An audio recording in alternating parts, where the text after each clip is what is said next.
তারেনারে নিউজে সবাইকে স্বাগতম।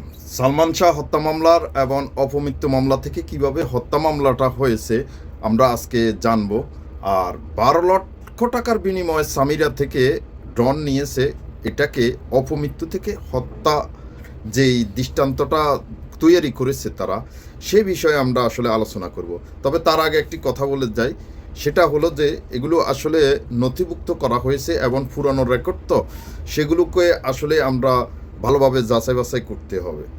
আর বিষয়টা হলো যেহেতু 30 বছর আগের, 1996 থেকে এখন পর্যন্ত 30 বছর হয়ে গেছে, তো 30 বছর আগের নথিগুলো সংগ্রহ করা এবং ফুটেজগুলো সংগ্রহ করা, এবং এই মামলায় এখন পর্যন্ত তদন্তকারী, এবং মূলত এটা ছিল অপমৃত্যু মামলা। অপমৃত্যু মামলা থেকে এটাকে হত্যা মামলা করা হয়েছে কত তারিখে? 25 তারিখে। চলেন আমরা একটু নথিগুলো পড়ি। নথিগুলো দেখলে আপনি বুঝতে পারবেন যে আসলে নথিতে কি লেখা আছে। সালমান শাহর আসলে মূল যে মামলাটা হয় সেটা হয়েছে যে আলোচনা এবং আইনি প্রক্রিয়াটা আসে 25 তারিখে, 20 অক্টোবর 2025-এ। 6 সেপ্টেম্বর 1996 সালে জনপ্রিয় চিত্রনায়ক সালমান শাহ মারা যান। তার মৃত্যুর পর রমনা থানায় একটি অপমৃত্যু মামলা করেন তার বাবা। 24 জুলাই 1997 সালে সালমান শাহর বাবা তার মৃত্যুকে হত্যা দাবি করে বিষয়টি হত্যা মামলা হিসাবে নেওয়ার আবেদন করেন। এটা 97 সালে।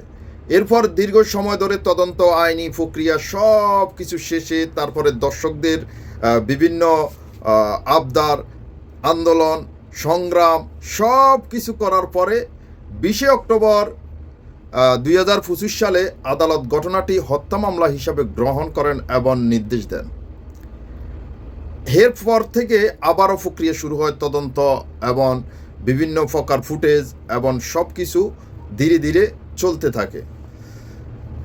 অক্টোবর 21-25 সালে সালমান শাহর মামা, এই মামলায় 3 জন লোক সবচেয়ে বেশি গুরুত্বপূর্ণ ভূমিকা পালন করছে। তার মা নীলা চৌধুরী এবং বাবা এবং তার মামা মোহাম্মদ আলমগীর। পরের দিন 21 অক্টোবর 25 সালে সালমান শাহর মামা মোহাম্মদ আলমগীর রমনা থানায় নতুন করে হত্যা মামলা করেন। এই মামলাটিকে দীর্ঘদিন পরে আসলে এনেছে, যেটা হলো যে আপনার 25 সালে যখনই এই মামলাটি আমলে নেওয়া হয় হত্যা মামলা হিসেবে, তখন থেকে এটাকে হত্যা হিসাবে গণ্য করা হয়েছে। কিন্তু তার আগে এটা ছিল অপমৃত্যু মামলা, মানে আত্মহত্যা। এবার আসেন, 12 লক্ষ টাকা সামিরা দেওয়া হয় কাকে? ডনকে। এবং সামিরা কিন্তু আগে বিষ খাওয়াই দিয়েছিল কাকে?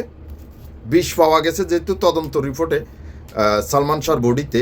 তারপরও তখনকার ফরেন্সিক রিপোর্ট আর এখনকার আধুনিক ফরেন্সিক রিপোর্ট অনেক ডিফারেন্স আছে। 30 বছর আগে ফরেন্সিক রিপোর্ট যদি দেখা হয় তাহলে সেটা আসলে মূলত অরিজিনাল হিসাবে গণ্য করা হবে, এবং সেটা আছে কিনা আমি এটা পরবর্তী ভিডিওতে আপনাদেরকে বলে দেব, বা কতটুকু আছে কি আসে বিষয় এটা আমি তদন্ত করে ফরেন্সিক রিপোর্টটা কিভাবে পাওয়া যায় বা কতটুকু কি হয়েছে ওই জিনিসটা জানার দরকার আছে।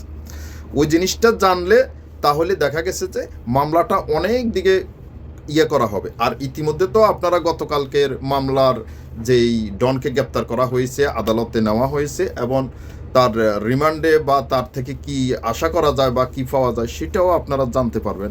সালমান শাহর ভক্তদেরকে অসংখ্য ধন্যবাদ আমার ভিডিওটি দেখার জন্য, এবং আপনাদের মতামত এবং কমেন্ট করতে আপনারা ভুলবেন না। তো আজকের ভিডিওটা এখন পর্যন্তই রইল। আমরা শুভকামনা করি এবং তার বিদায় আত্মার মাগফিরাত কামনা করতেছি, এবং তার মায়ের জন্য দোয়া করবেন। তার মা অক্লান্ত পরিশ্রম করে এই মামলাটিকে এখানে নিয়ে এসেছে। তো বেস্ট অফ লাক সবার জন্য, good luck, thank you so much. আবারও দেখা হবে অন্য একটা ভিডিওতে।